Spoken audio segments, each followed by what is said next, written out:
And now chapter 26, Wonderful Krishna.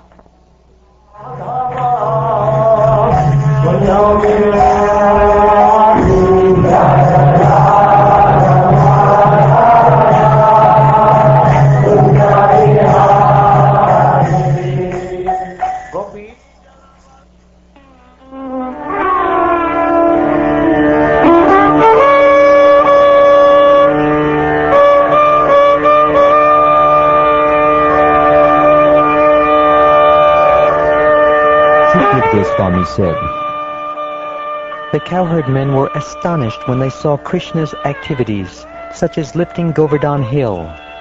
Unable to understand his transcendental potency, they approached Nanda Maharaj and spoke as follows.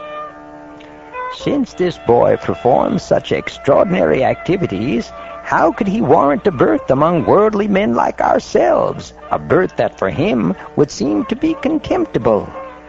How could this 7-year-old boy playfully hold up the great hill Govardhan with one hand, just as a mighty elephant holds up a lotus flower?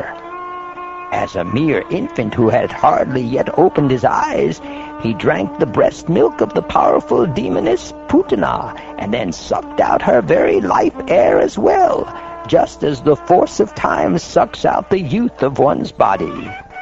Once, when only 3 months old, little Krishna was crying and kicking up his feet as he lay beneath a huge cart. Then the cart fell and turned upside down, simply because it was struck by the tip of his toe. Can you imagine that? At the age of 1, while sitting peacefully, he was taken up into the sky by the demon Trinavrata. But baby Krishna grabbed the demon's neck, causing him great pain and thus killed him. Once, his mother tied him with ropes to a mortar because she had caught him stealing butter.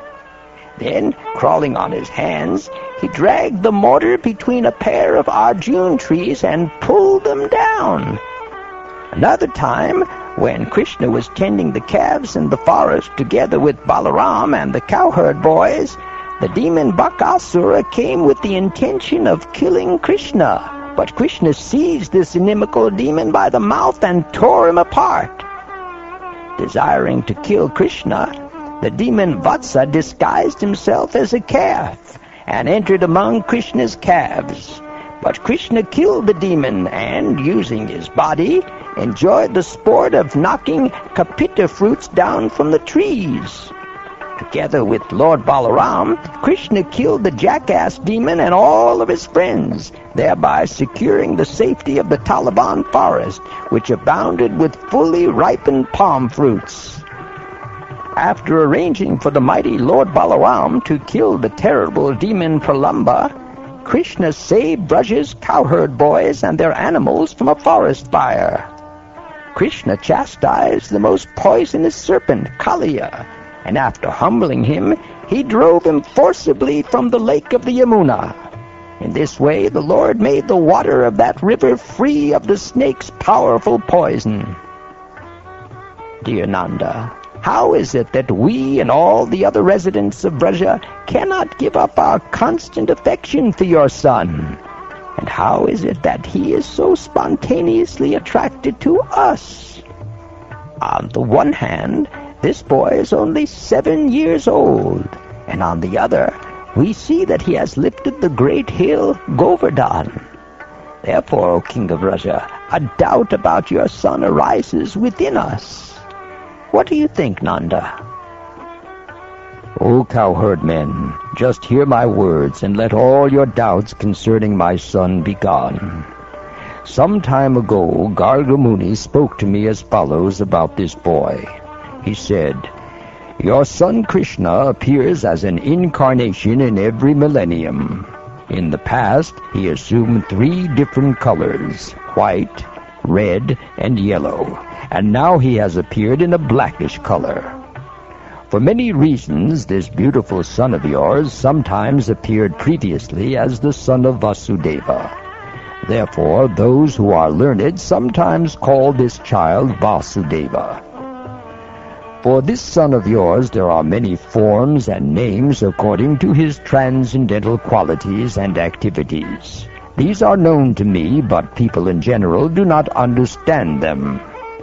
To increase the transcendental bliss of the cowherd men of Gokul, this child will always act auspiciously for you, and by his grace only you will surpass all difficulties. O Nanda Maharaj, he said, as recorded in history, when there was an irregular, incapable government, Indra having been dethroned, and when honest people were being harassed and disturbed by thieves, this child appeared in order to curb the rogues and to protect the people and enable them to flourish.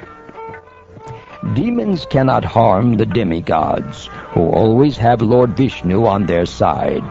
Similarly, any person or group attached to all-auspicious Krishna cannot be defeated by enemies.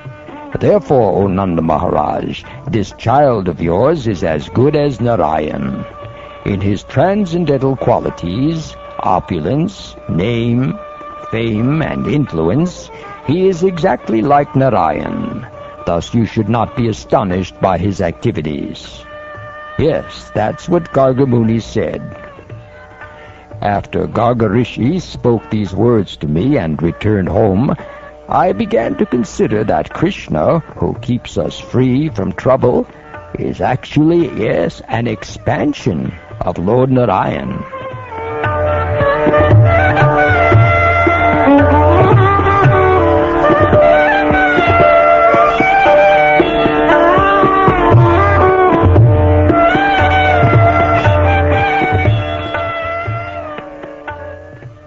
Having heard Nanda Maharaj relate the statements Garga Muni, the residents of Vrindavan became enlivened.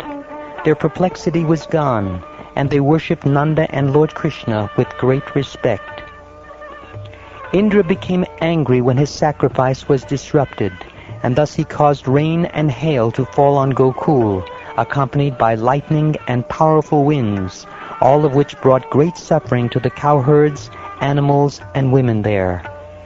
When Lord Krishna, who is by nature always compassionate, saw the condition of those who had only him as their shelter, he smiled broadly and lifted Govardhan Hill with one hand, just as a small child picks up a mushroom to play with it.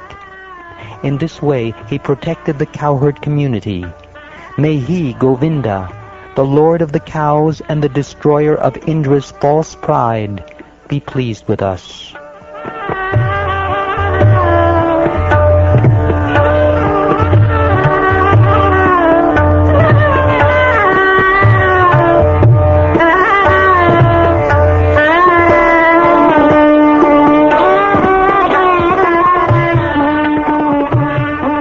Thus ends the 26th chapter of the 10th canto of the Srimad Bhagavatam, entitled Wonderful Krishna.